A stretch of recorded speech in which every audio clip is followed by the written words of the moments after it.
We're live. Yay! Yay. Finally. Finally. Yeah. Hello everyone and welcome to another episode of 11 Hours Apart, a chilling podcast. We're back from a short break, a few weeks.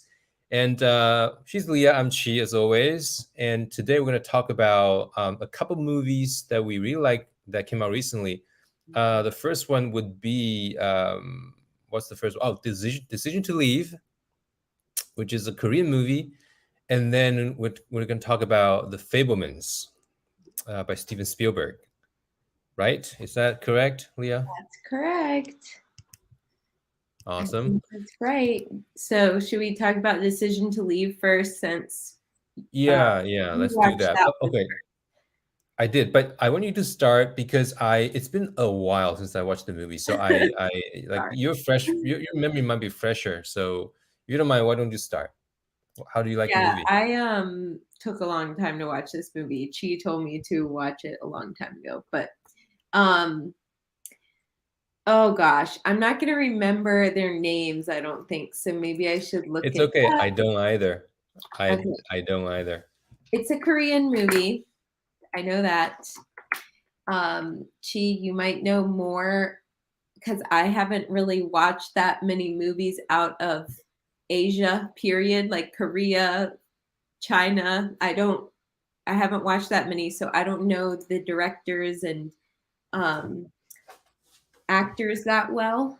But basically, it centers on this the main protagonist. Uh oh, am I choppy? Is my A video little choppy? bit, but not too bad, not too crazy. And your voice is fine. Okay. Sorry. I just noticed myself freezing on camera. Okay, but it centers around a male protagonist who is a detective, I think is the right job title to give him. And he investigates murders or deaths. Like if there's somebody that died and they think that they might have been killed, they investigate the scene of the death.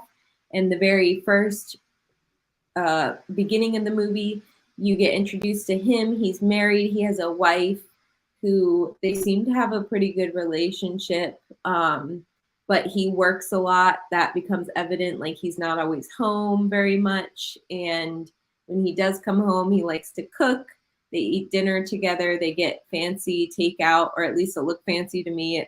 I think they were trying to show that it was like expensive.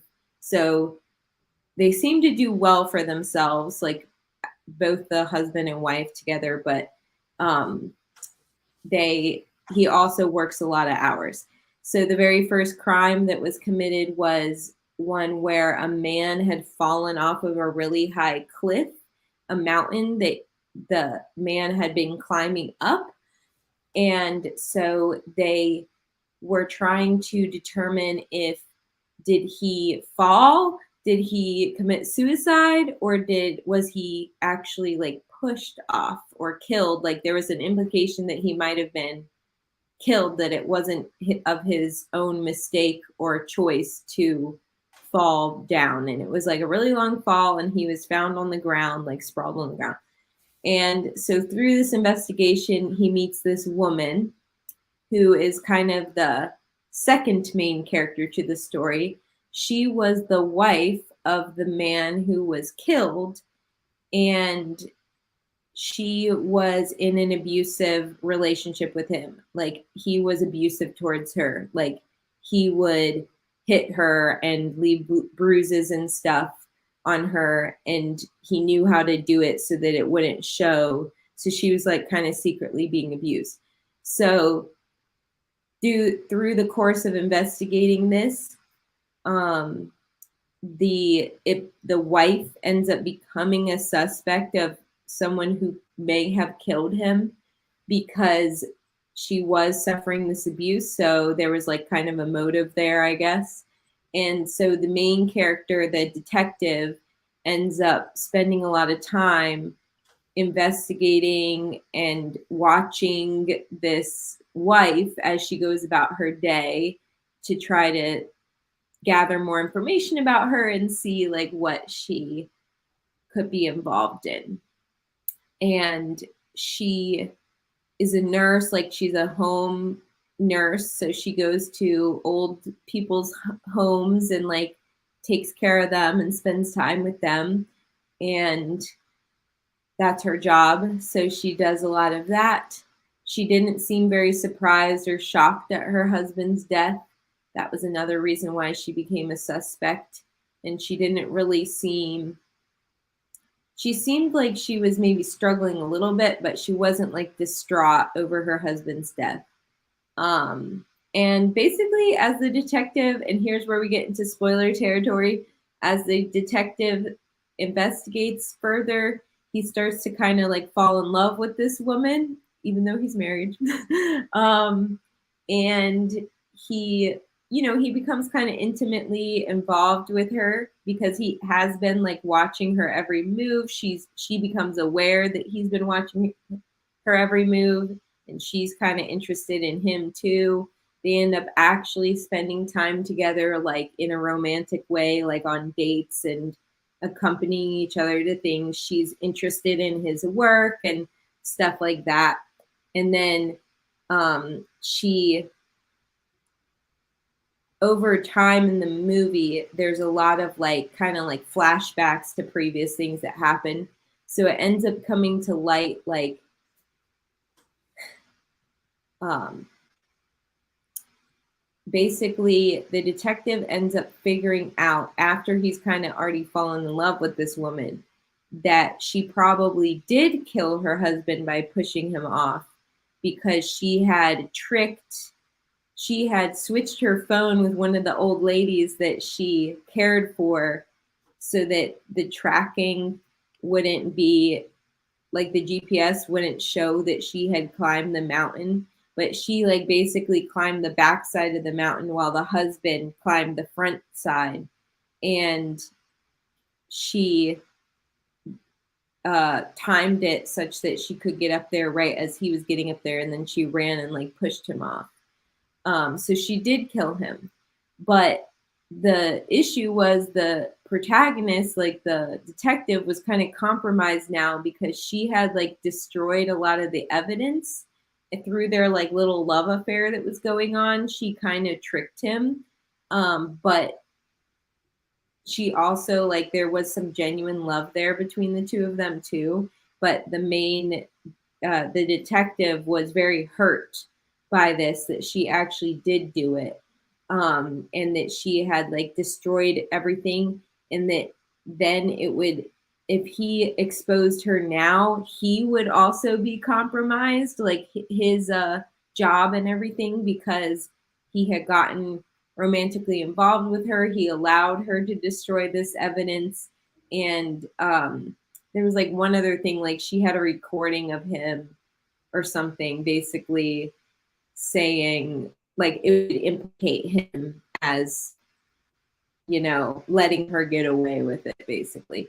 Or no, that was later. But he ends up saying, like, instead of turning her in, because he does love her and care for her too, and he understands that she did it because she was in this horrible abusive situation she was just trying to get out of. And she's also, sorry, I forgot to mention, the movie takes place in South Korea, but she is from China, so she is not Korean. She is Chinese, and she doesn't speak perfect Korean. She doesn't know all words in Korean and stuff. So she's like she was a foreigner in this country, and then she was also in this abusive relationship. So she really had no like support system, and she was just trying to escape from it. So the detective lets her kind of get away with it. He tells her to destroy the phone that has the evidence that shows that she climbed the mountain. It has the GPS information. And he tells her to just get rid of it. And he leaves to go to Ipoh. Is that how you say it? Ipoh? It's like another city in Korea. Yeah. Mm-hmm. Where his wife is. He leaves her, like he doesn't want anything to do with her anymore. But they're like both distraught after the fact. She gets remarried to a guy who like isn't abusive towards her, but also isn't a great guy. She's clearly like not really in love with him. And he goes back to his wife in this other city. Years, I don't know if it was years later, but it was a while later. They end up meeting again in a market with both of their spouses present, her new husband and then his wife that he's been married to all along. And they meet in the market in this new city.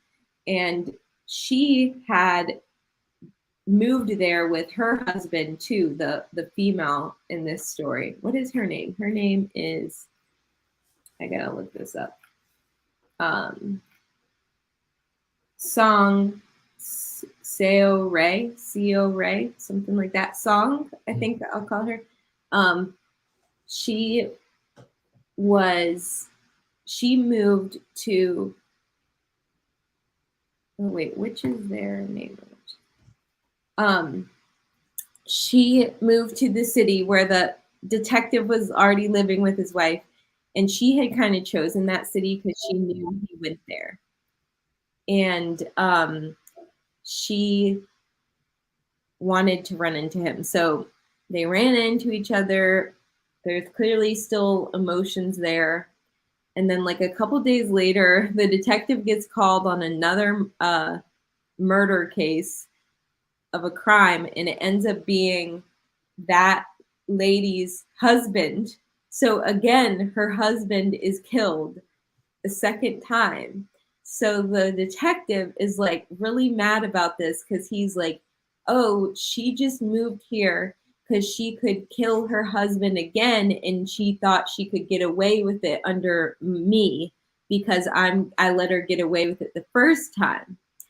And he also, so he believes she's guilty, that he almost like assumes that it was her, but he still investigates the crime.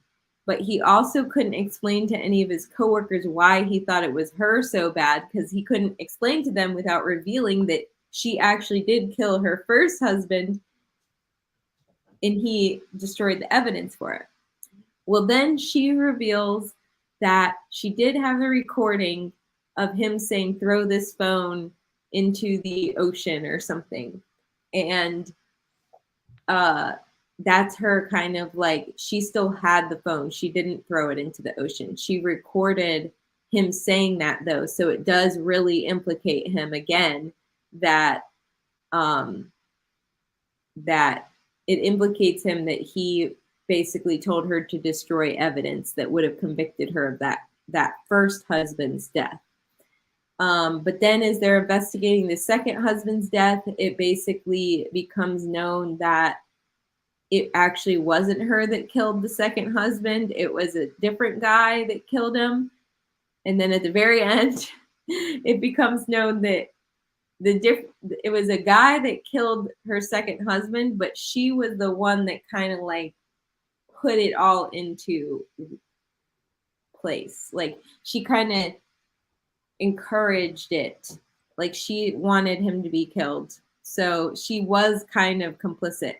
But then she ends up like going into the ocean in a sense. Like she goes to the beach and she digs a hole and gets in the hole in the sand and waits for high tide to come, and she kills herself.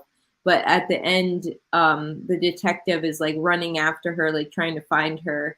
Because I think there was like, it was a genuine like love story in a sense, but it was also like these murder mysteries and kind of the intrigue between this woman, this very smart woman, and this very smart detective, and how they related to each other and stuff. That's the whole full synopsis. And it was good. I don't really love movies that end with like one of the characters killing themselves, but it was still a good movie.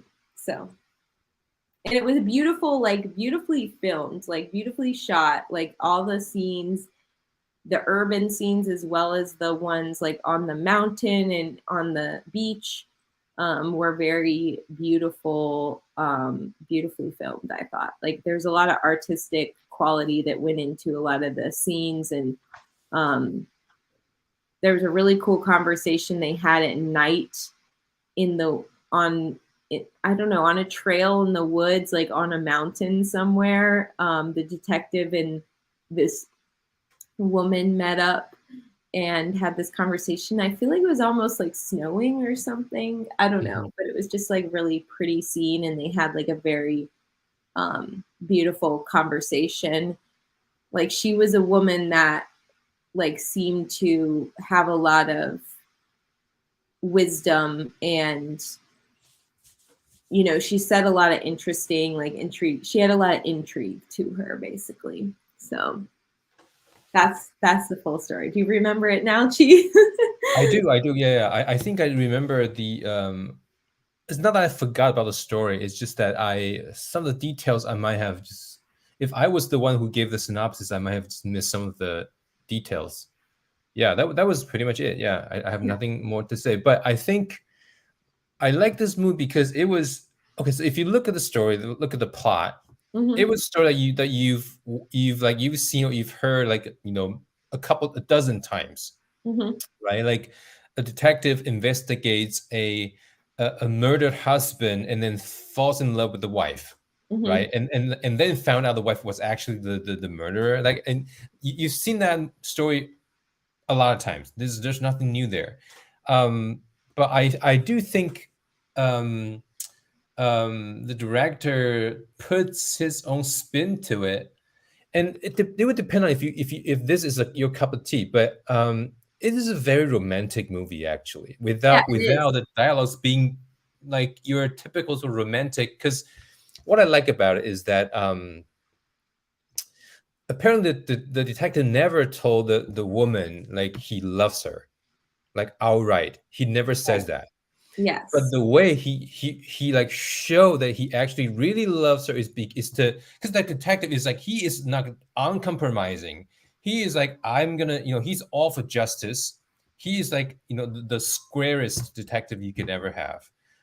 But he would sort of compromise his own morality and his professionalism to tell the woman that he loves to get away. I destroy evidence. I'm just gonna and then suffering intensely from it.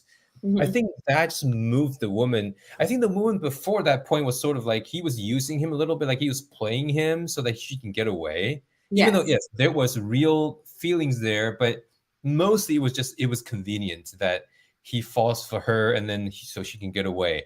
But I think her feeling, she really started to have real things for him when he told her that I figured it out. I know where the evidence is, but please just destroy the evidence and just leave the city. I don't want to see you ever again.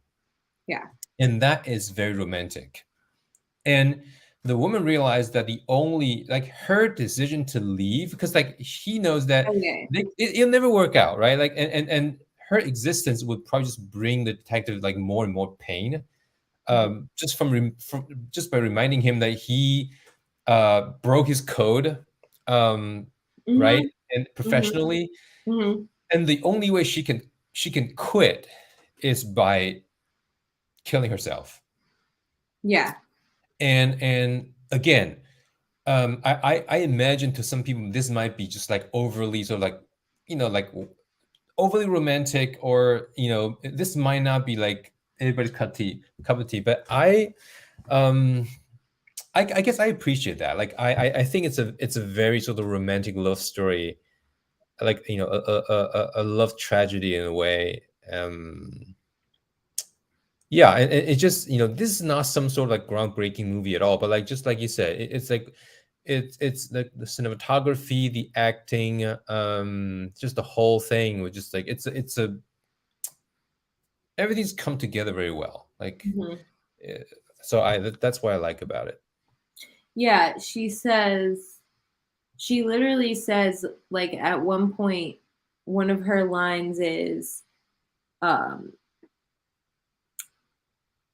is something like, I fell in love with you when you told me you loved me. And then he says, Yeah, I I never never said said I that. loved you. Yeah.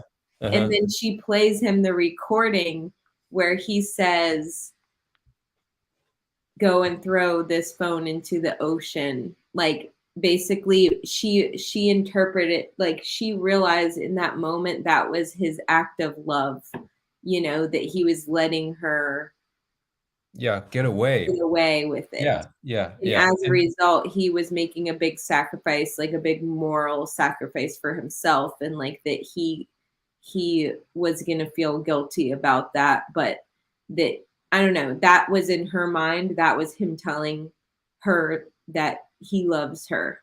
And that's how she interpreted it. And I think she was right about that. Like that Yeah, is she was an act of absolutely love. right. Yeah, exactly. Yeah.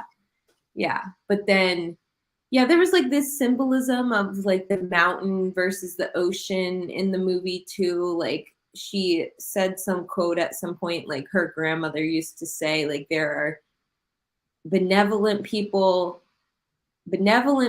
love the mountain, and maybe like wise people or something else, some other type of people love the Mm, ocean. And she yeah, says, I'm not a I don't benevolent remember. person. So I hate Right. the mountain. And because Yeah. she brings that up earlier in the movie when they're talking about her first husband, because her first husband always wanted her to go on these mountain climbing adventures with him, and she didn't like going.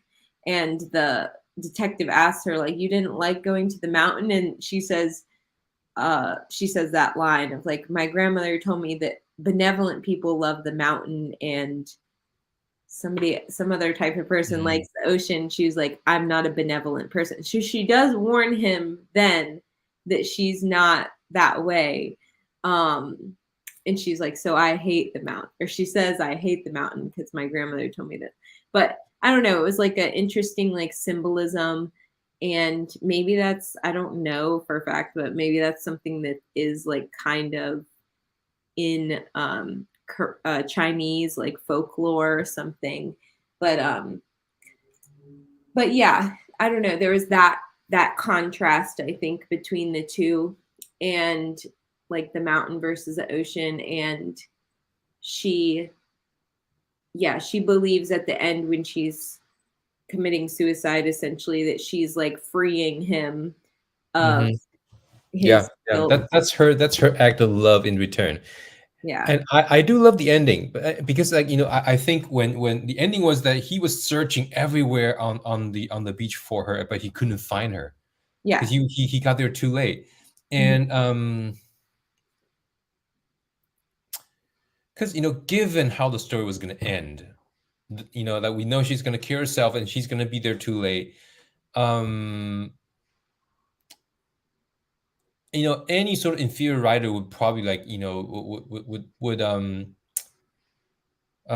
wouldn't leave enough room there for our imagination. Like they would probably just show oh, like he found a corpse or something like that. But I think there was, I don't know, just him,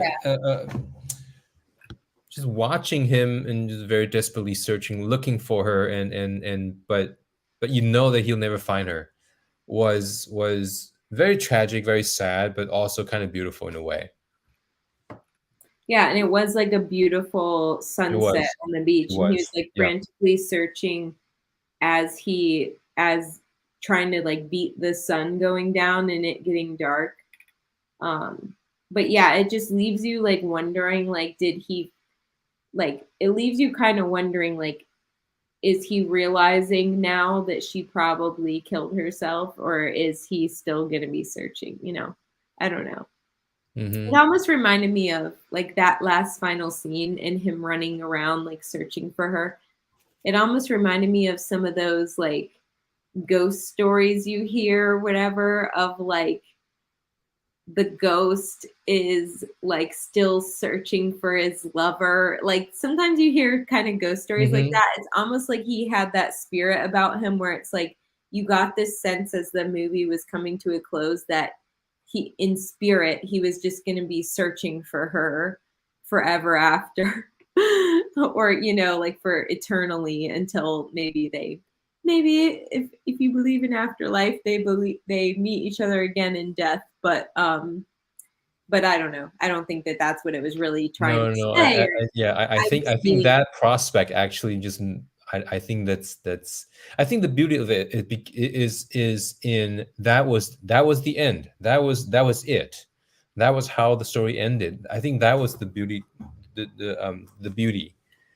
I think any prospect of them reuniting with each other is yeah. Yeah, I just mean I don't it's think like that kind of enhances one it. of those sad that because that's the thing with the ghost stories like that is like the soul is like the ghost is always searching forever and they never find it, Hmm. you know? Yeah, It's like yeah, one of yeah, those like vibes that I got from that scene. It was even though he was still alive, he's not a ghost, but it's like yeah. Like the obsession, right? You y- can imagine that that's going to continue until he knows for certain that she's dead. yeah. But I think he kind of, I mean, he does, right? Like she basically just told him during the phone conversation at the end that she's just gonna. I think Yeah. he knows what she was gonna do. Yeah. Um, Well, but and I thought for the longest time in the movie, I thought like well, at the beginning part when he started falling in love with her, I was like, "Oh gosh, I wonder if this is a movie." Like I thought the decision to leave was going to be about the detective's decision to leave his wife to go and be with this other woman. For a little bit, I thought that. oh, And right. then it becomes not that at all, and actually she's the one that there is a line she says, at least when it was translated into English because I was reading subtitles. It said decision, like she says the words decision to leave, but I think that the first time she talks about or says those words, she's saying the decision to leave wherever they were living before to come to the place where IPO or wherever they end up moving, where they meet up again. She was saying like it was somebody's decision to leave, but or it was her decision to leave or something like that. I don't know. But then it becomes like evident at the end, like the real decision to leave was her decision to leave the earth or like the world of the living. You know what I mean? Hmm. So Yeah. yeah, I don't know, it was interesting. I did think that as I was watching it too, I was like, this is a love story, but it is like a lot different than most. It's not like a rom-com, you know, like you see a lot of in America. Like if it's going to be a love story, it tends to be more like a rom-com. This is like a very like indie, Yeah, it has yeah. an I mean, indie feel. given the premise, I think 9 out of 10, um, 9 out of 10 movies with this premise would be like a sexual thriller or something, you Yeah, know. But yeah, no, this one is big like a love very triangle. romantic love tragedy. Yeah, Um, yeah. because I don't think their relationship, like detective and the widow, was even sexual at all. I don't even think so, right? I don't. It was not. It was Was never there like one? explained or implied. But I Yeah. don't. There might have been one scene where it was implied that they had slept in the same bed together, but there was no sex scenes. I can't even remember if they kissed. They might have kissed like once on camera. There was one time when they I were don't like remember walking in the actually. rain and he had the umbrella and they go through like they have a whole day together. And that's They went when to the temple or something, like a temple. yeah, Did they that's when kiss? he's falling in love with her and they might have kissed. I don't know. But I Hmm. actually can't quite remember, which is Yeah, just goes to neither can prove I. your point. That was not the main part of their love story, was not the Yeah, the sexual sexual romance. attraction. Yeah, Yeah. because you've seen a lot of movies with this plot that you would just like, oh, a sexy widow, and things like that, right? Like it's Yeah. it's so familiar. But this one, I mean, from the beginning, even where the story's going. It's just this is not like your typical sort of detective falling in love with a widow, sexy widow, and stuff like that. It's not like Yeah. that at all. Yeah. Um, yeah, I mean, I like this movie. Hmm. Cool. Well, I did look up there's not that many quotes. I was trying to find the mountain and the ocean And the quote ocean that one, I was talking about because I did a very bad did job you of find it. it? No, but I found the one where this is what say. I'm probably butchering the pronunciation of That's this name. okay. I can't say them either. Sao Ray or Sao Ray, maybe. That's the widow. She says, "The moment you said you loved me, your love is over. The moment your love ends, my love begins." And then I think it doesn't say this here, but that's when he says, "I never said I loved you."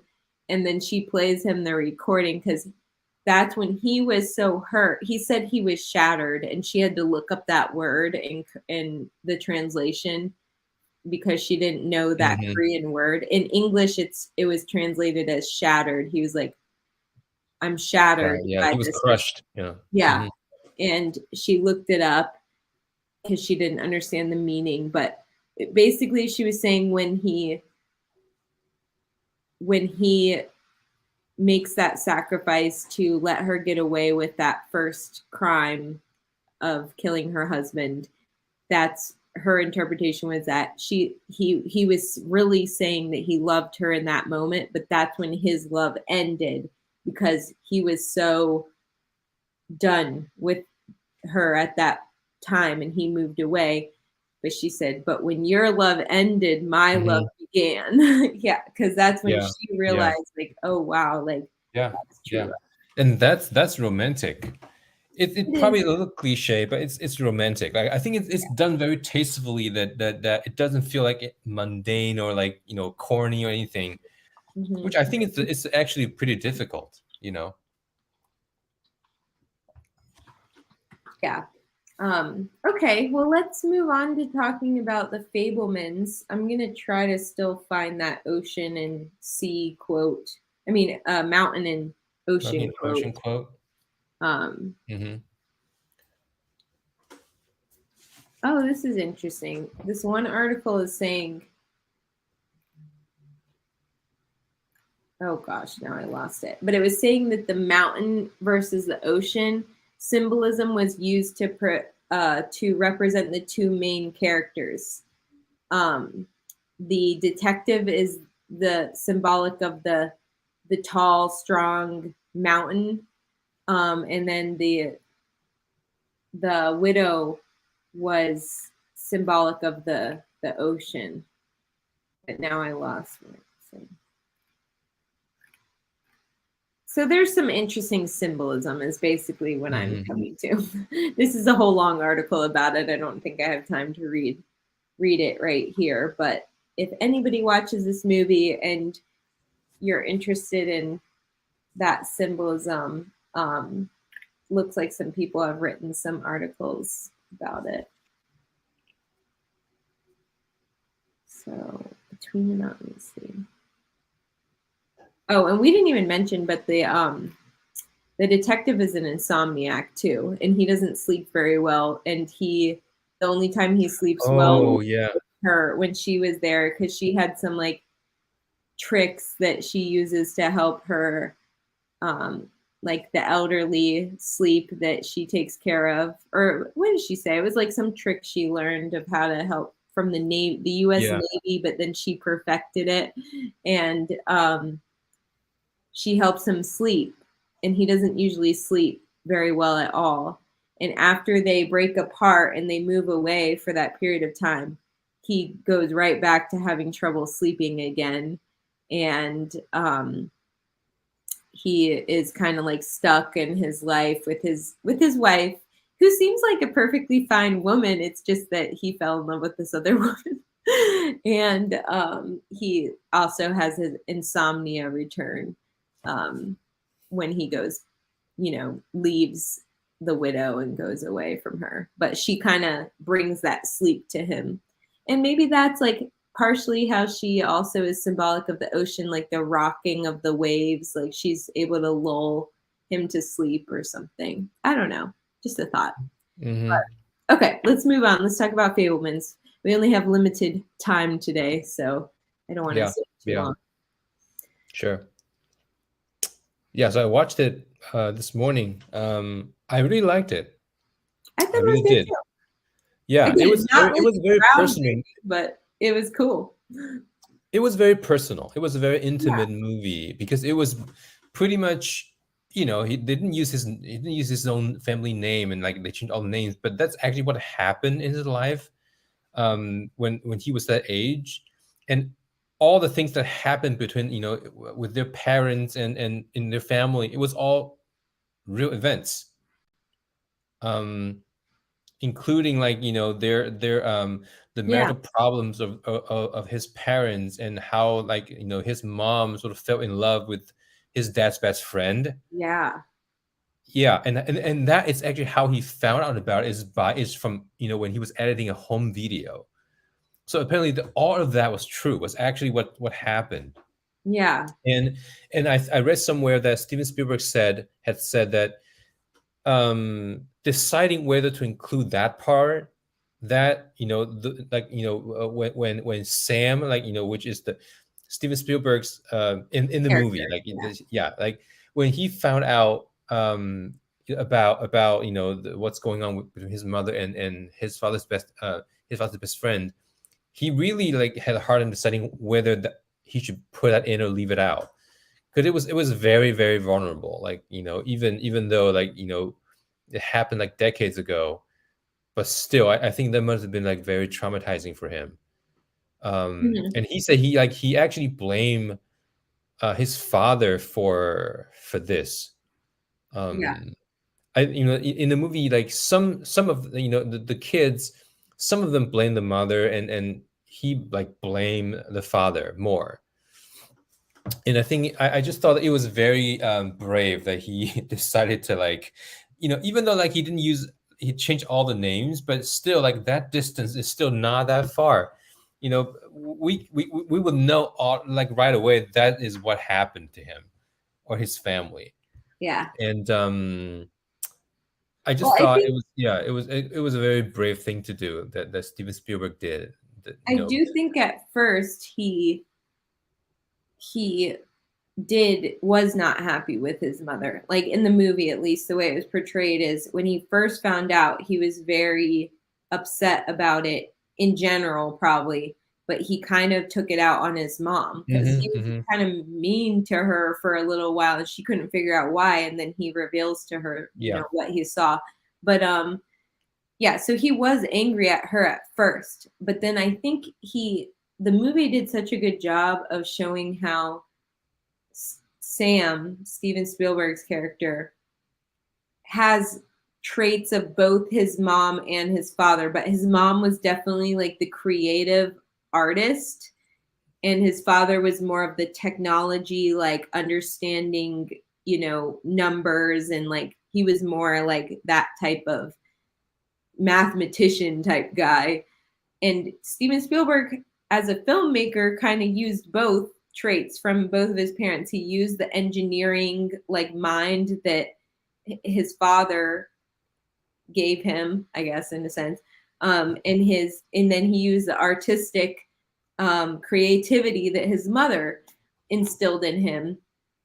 And so he valued both. But I think what ended up happening in the movie is, even though at first he was really angry at his mom, he comes to understand her and appreciate her and loves her despite despite that. And I think he sees, or he connects with her because they both do have that very creative side to themselves. So I think he like understands that a little bit. hmm And um so he comes to understand her and accept her. And I especially remember that scene where he goes, like, they're moving again to like California hmm this time. And yeah. um they she like gets out of the car at one point and he goes and sits on the little like hillside by the fence with her and like comforts her because she's like distraught over leaving her love behind. um and yeah, but it's like through his eye as a filmmaker almost, that he kind of sees his family and sees these things that were going on originally, like unbeknownst to him when he was younger, and so he knows about it before his younger siblings do. And so when they actually break the news that they're getting divorced, like his sisters or his younger siblings were all upset, Yeah, but they were all, he was kind of like okay, like he was able to handle it better at that point because he had known about it for a while. But it was just kind of interesting how the movie showed from a very early age that Sam slash Steven Spielberg was using making movies to cope with difficult situations in his life. Like even from the train crashing, like he's making the movie of the train crashing to better understand like this kind of scary thing. Like he needed to see it for himself. He needed to like film it and look at it and play it over and over again and like understand that chaos of what happens when something crashes, you know. And it's like as a kid that's a big like concept to understand. And he was using it back then, and then he continues to use it even later on in life when he sees his family, like his parents' marriage kind of hit the wall or hit the, you know, crash in a sense. I don't know. But it was also cool because it was like it shows kind of like all the like little creative things he did like growing up to make movies with his friends and stuff. I thought that was Mhm. really fun to see. So Yeah, yeah, it was fun. Yeah, it was I mean, I didn't know much about Steven Spielberg as a person, but I think it's it, again, I mean, this is like a very personal movie, and yeah, just like knowing that that's what happened to him, and it was sort of okay, like now we get to know more about this like really mm-hmm, remarkable filmmaker, and in, and things that happened to him in early on in his life. mm-hmm, So I did look up like what happened to his parents afterwards. mm-hmm. So like after their parents divorced, his mom, sorry, his parents divorced. His mom actually ended up marrying the friend the year Mm-hmm. 1 year later.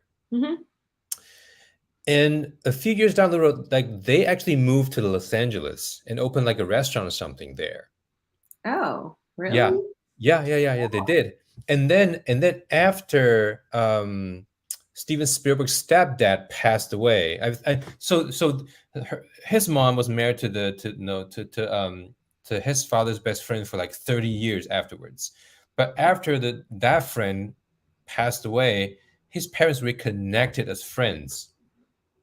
And Oh, he was very thankful that he said normally like when your parents divorced, you just sort of, even though like you still have both of them as parents, but they just don't really, their life don't overlap at all. mm-hmm, But he was grateful that you know they went back being friends like decades later. mm-hmm, So that was like sort of nice to know. mm-hmm. um a surprise to me though was when he met John Ford, the Yeah, famous director, the famous filmmaker. at the I end. didn't know David Lynch was playing him. I didn't know David Lynch was in the movie. That was David Lynch, the guy, Oh the yeah, actor. yeah, yeah. I know, I know. Yeah. Sorry, Yeah, I I didn't know. I forgot. was like, oh, that's David Lynch. Yeah. Uh, yeah, it's awesome. Yeah, I know. I kind of wish the movie went like a little bit further too, because I wanted to see when he met like George Lucas and all those other Oh, directors that they all came yeah. up at the same time. Maybe there's a sequel. Maybe like if there's gonna be the Fablemans 2, then that'll happen. I Because I would think. just think that that would be so funny to see someone playing young George Lucas. Mhm, I know, I was about right? to die laughing if that happened. But that was Yeah. really cool. It was like cool how he gave him that piece of advice, which I guess is probably what he actually said to him, you know, about the horizon not being in the middle, Mhm. being in the top or the bottom. And then at the end, because I was literally like Oh watching yeah, they just like they spoilers, did this, spoilers, right? but at the end, like it's zooming out and the horizon is very much in the middle of the screen. So you're almost thinking like, didn't we just cover how you shouldn't put it in the middle, and then the camera just like moves Yeah, so yeah, that it's not in the middle anymore. yeah. It's like the bottom.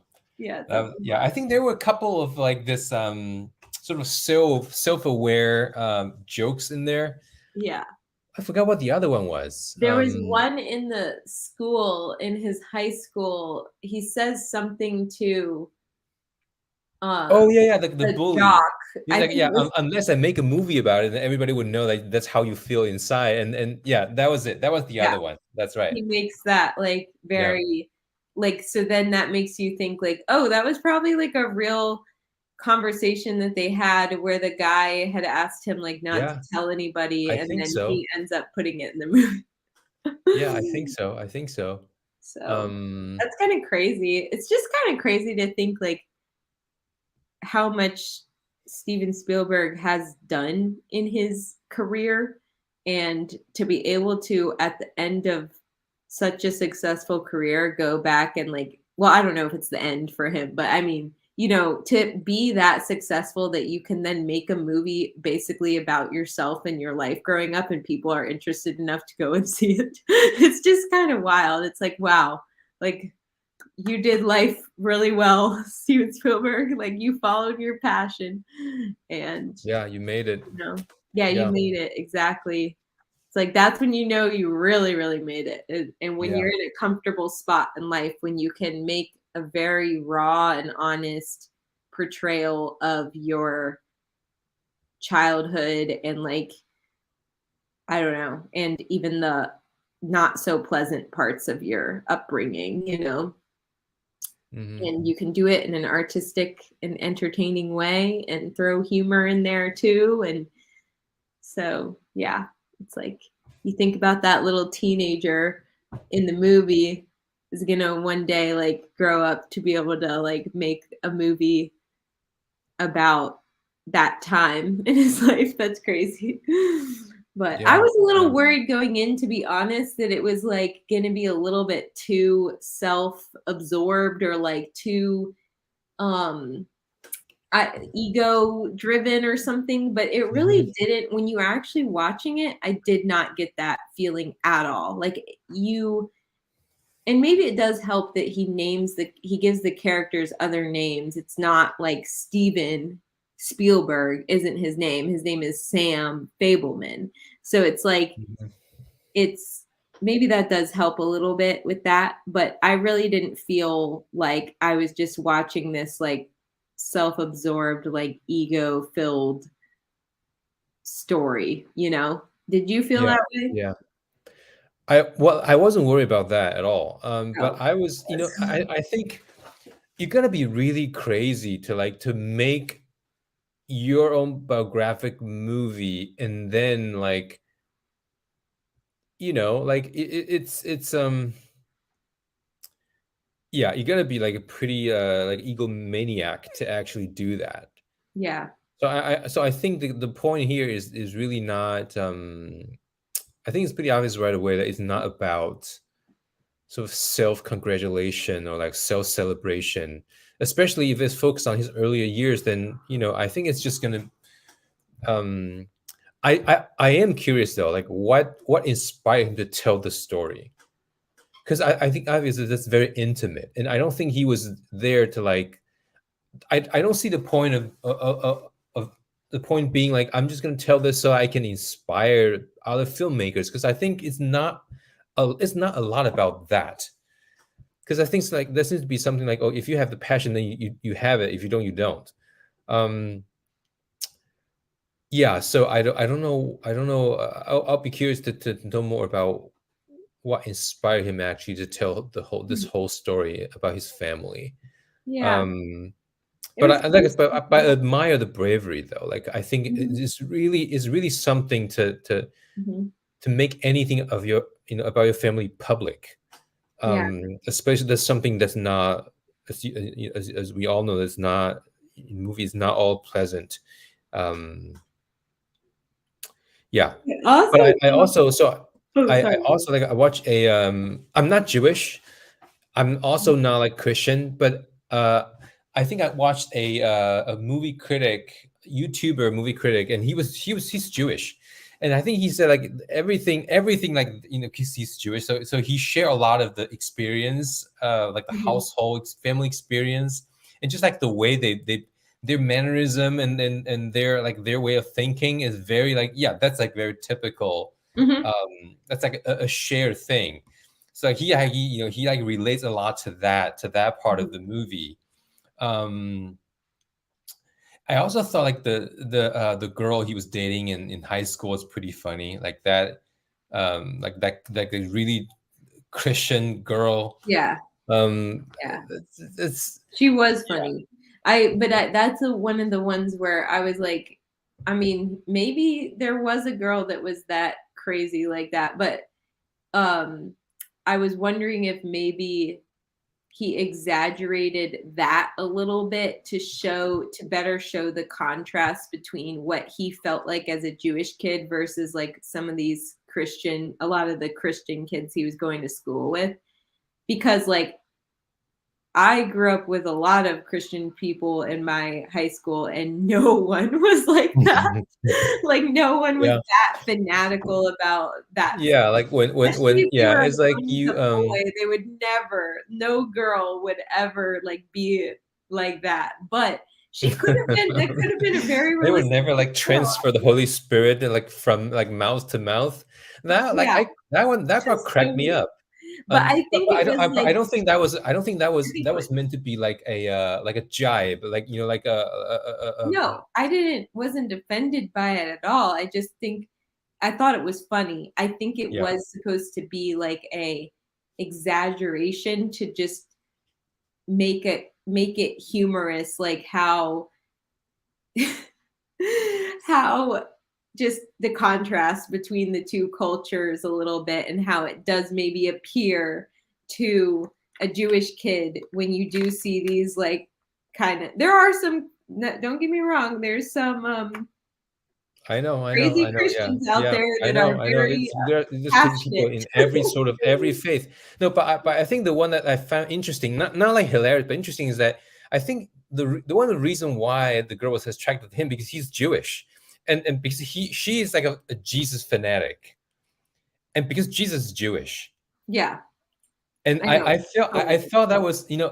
like the transferring the Holy Spirit, that was I thought that I would believe that's like maybe that girl didn't exactly do that, but I believe some people would do that like in sort of a um I think the like the Jewish obsession of the girl, I thought that was very real, because I read a novel by a Jewish author um, that expressed like the same sort of obsession. In the book, What? it's called the book is called the Finkler Question, and the Uh-huh. Finkler is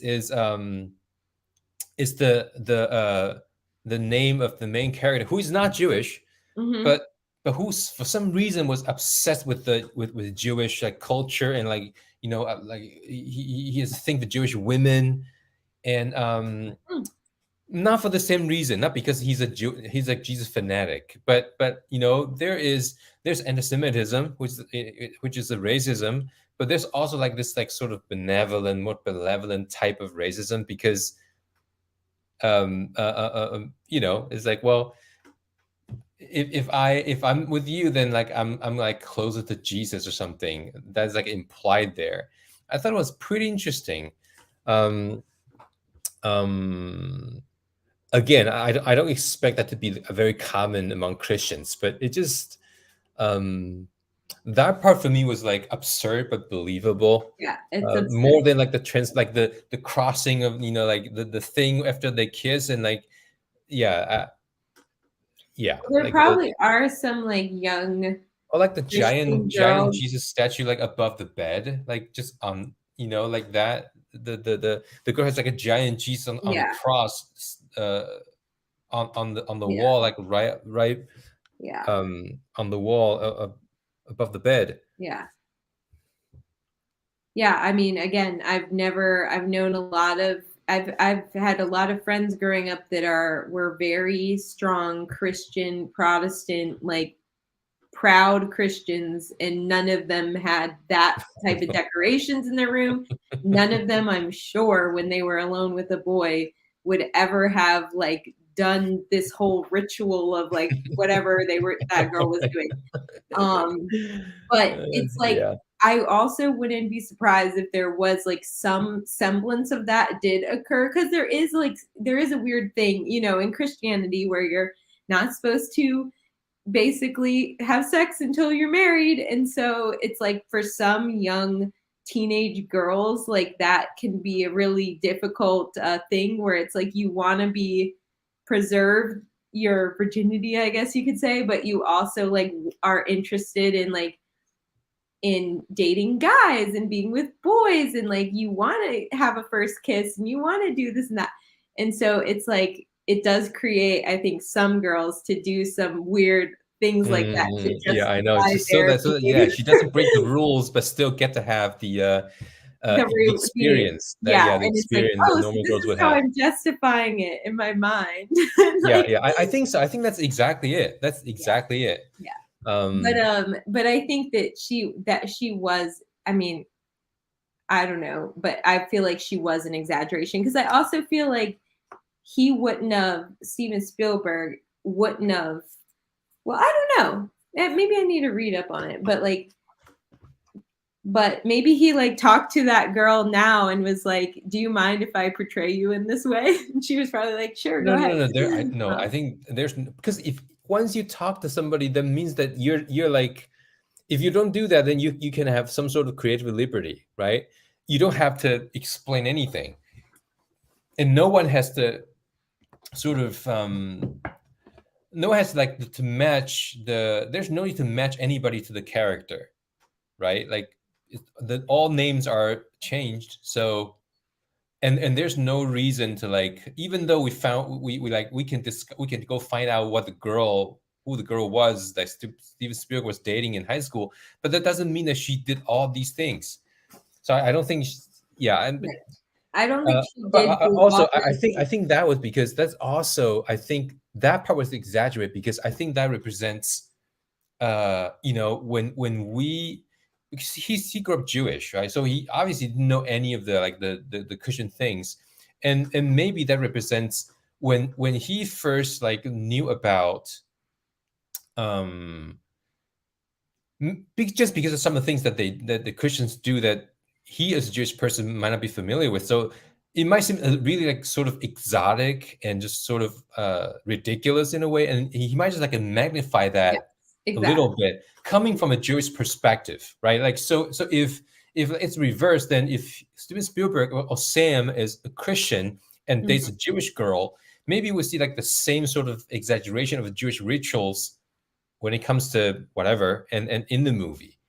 um 'Cause I do think there's element like in during that part of the movie, there was an element of like, oh, they now, and for the first time they live in a world where the Jewish is not the majority of the in the population. So there's a lot of new things, and people are curious about him, and he's like curious about other people, how they live and stuff like that. um yeah, Yeah. that was Well, pretty it was just that was funny interesting. how she responded, because there's like you do hear of like Christians sometimes being like, and maybe some Christians having some anti-Semitism, being like, well, the Jews killed Jesus. They say like the Jews, they put it on the Jews because the Jews Hmm. were the ones that crucified Jesus. But then like her perspective, which I've also always thought is like, yeah, but Jesus was Jewish. Like it's like they were all Jewish back then. So Yeah, we all if come off. anybody is to kill them, like, well, unless it's the Romans, but it's either gonna be the Romans or the Jews. It just so happened to be the It's Jews. both. That's yeah, But that's like it. it's all it's, I mean, Judas was a follower of Christ. So in a sense, he was a Christian, and he's the one that betrayed Jesus. So it's like, I mean, all of it is silliness. Yeah, So I know. he's It's putting yeah. it at the hands of like one religious I group. mean, they were But just it's also trying to like, find an excuse. They're just trying to like yeah, find fault with him. Like yeah, just it's a yeah, typical bullying thing. Like yeah. he doesn't really blame him. You know, like we all But know, it's just it's when he's funny how the girl had like the opposite interpretation of what like a lot of Christians will be like anti-Semitic by saying that the Jews killed Jesus. And then she says, but she like looks at it the exact opposite way because yeah she yeah likes him. yeah. I think she's But like, well, Jesus. She's like, I think she said like Jesus probably looks something like someone like you, probably look like you or something like that. ew. I know that part was weird too. It was like, what? No, So it wasn't I weird. It wasn't weird. Like, why was it weird?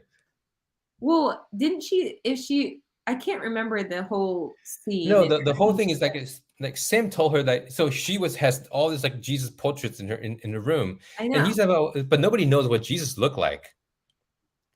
And Right. then she said and she said in return like, oh, he probably looked like you because Yeah. he's a Jew. Oh, I thought I couldn't remember. Was there something where it was like, but then it was something like he probably looked like you. It was almost like she was sexualizing Jesus in a weird way at one point, I thought, where she was like, are you saying you want to like I mean it's weird because there is like you have love for Jesus, but it's like she was Oh looking at yeah, yeah. him in this like She sexual has way, and then yeah she was she has also like a comparing him thing. to Jesus. So it was Yeah. like kind of like, what are you saying? Are you trying to like make love to Jesus right now? It's Well, like that's a little bit I think much. that's exactly not maybe not um I think it's obvious that she doesn't see Jesus just as a she was attracted to Jesus or the Yes. idea of Yeah. Jesus. Yeah. I mean, that's the weird part. And but that's I mean, and that is a reason why she was attracted to Sam, you know, because you know, Who she has knows? she has like a she's Teenagers. like a Jesus fetish and that extends to Yeah, Jesus' it was racial identity, weird. which is It was Jewish. weird. It was weird. I still think that's weird. Yeah, But I yeah, it was understand. funny. The movie was funny. I feel like I teared up at a couple parts. I think Mhm. especially when it was showing the video that he made for his high school. Like I don't know why, but when that video was playing, I was like kind of like tearing up. So there were some emotional parts. Obviously, the parents' divorce, like all of the intimate details of that is like hard to watch in a sense. But I also thought like one other thing because you said earlier, Chi, that Steven Spielberg was brave for like putting all this on the screen. You know who's also brave are the actors and actresses that played these characters. It's like Yeah, I'm like, goodness gracious, that must have been so intimidating because it's like you're being mhm. directed by the man who you're playing slash playing his parents. And it's like you Yeah, got to get it right. I'm sure he was picky about the portrayal a little bit. So, yeah, yeah. you I know, think both Paul Dano and Michelle Williams, who play the parents, they both said they were nervous. They were super nervous yeah, about their I mean, roles. But then they also said because you know they are both like really good actors, so there are moments in the movie when they like did a scene and then they saw Steven Spielberg was getting like really emotional about their performance, and that's you know that's when they both expressed yeah, like, oh, that was such a huge validation and yeah, comfort.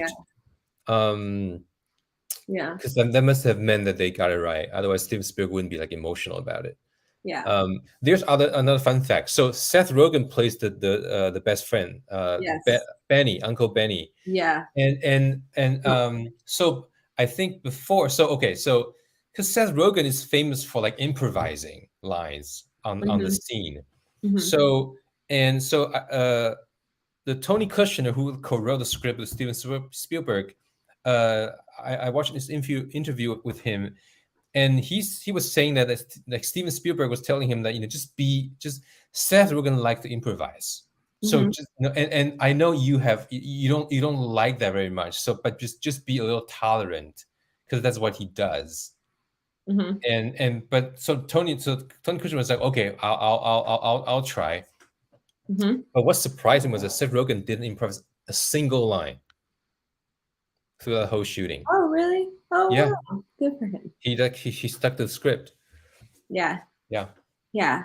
He really didn't have like too many lines, but good for him. It shows that he yeah, respected the story, respects the yeah, being a yeah, part of the yeah, movie, and didn't want to yeah, mess it up. yeah. No, I think just like what he knows what he's doing. So when when the whole thing would benefit from him improvising, he would do it, Hmm. and which is how Yeah, he made yeah, most of his movies. That works. But yeah, he also understand that in a movie like this, because the script is so good already, there's yeah. really no need to do that at all. So he Right, didn't do any of that. right. Yeah. Cool. Well, that's a cool little behind the Mhm. scenes story. Yeah.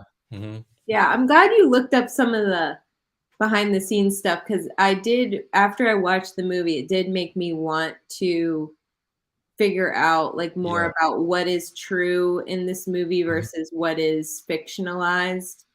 And Yeah.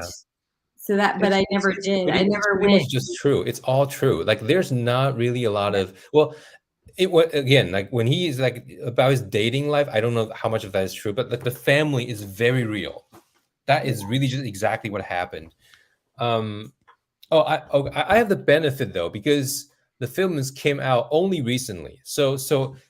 And it had come out like a while back in the States. So Mhm. I Yeah. had watched all these interviews when the worst season when interviews come out like this. Hmm. I would just watch them Hmm.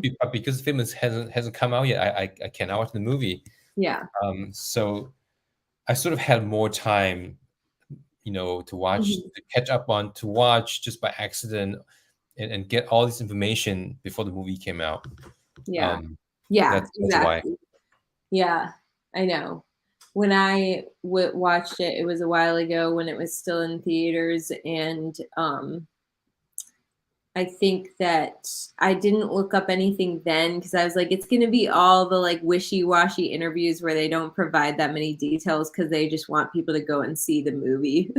So I like just didn't bother too much. But usually there is like a whole slew of like interviews or articles that come out around like movies like this that are like what's real and what's not, like what was true. But I think I do believe you, Chi, that it is like almost completely true. You just kind of can get that sense even from when you're watching it. You're like, I feel like this is like, yeah, maybe there were a couple things here and there that were slightly exaggerated or beautified, but like Yeah. that's there. As far as the story actually goes, I feel like it probably is pretty much Hmm. all the details are real, Yeah. and Yeah. yeah, all the I think so. characters were real people, Yeah. based on real people and displayed characteristics that those real people actually had. And yeah, and it was really good. Like, I don't know, you just you it was well made, and I feel like that would be a hard thing to do when you're making a movie about yourself in your own life. Like the temptation to make it like Mm. sugarcoat it must have been strong. And then but it just goes to show he is an artist. Like Steven Spielberg is an artist. He found the career that he was meant to do in life, and he knows what he's doing when it comes to making movies, even like dramatic, like true story ones. Doesn't have to be a big like fictional Jurassic Park, Indiana Jones for him to make a good movie. Like he can make one about his own life if he wanted to. So it was cool. Yeah. Good little watch if you get the chance. I'm glad you saw it, Chi. Yeah. Me too. And Great I movie. probably got to get going. So this is a Yeah. good wrap up point for us. Sure. Yeah. Sounds good. Okay, cool. Well, if that is that, then I will sign us off. Thanks everyone for watching. This is or listening. This is 11 Hours Apart, a ChiLynn podcast. As always, he's Chi and I'm Leah. Um, please like, share, and subscribe if you enjoyed this, and especially if you made it this far. And leave a comment below if you so choose. Alrighty, see you next time. Bye. Bye, guys.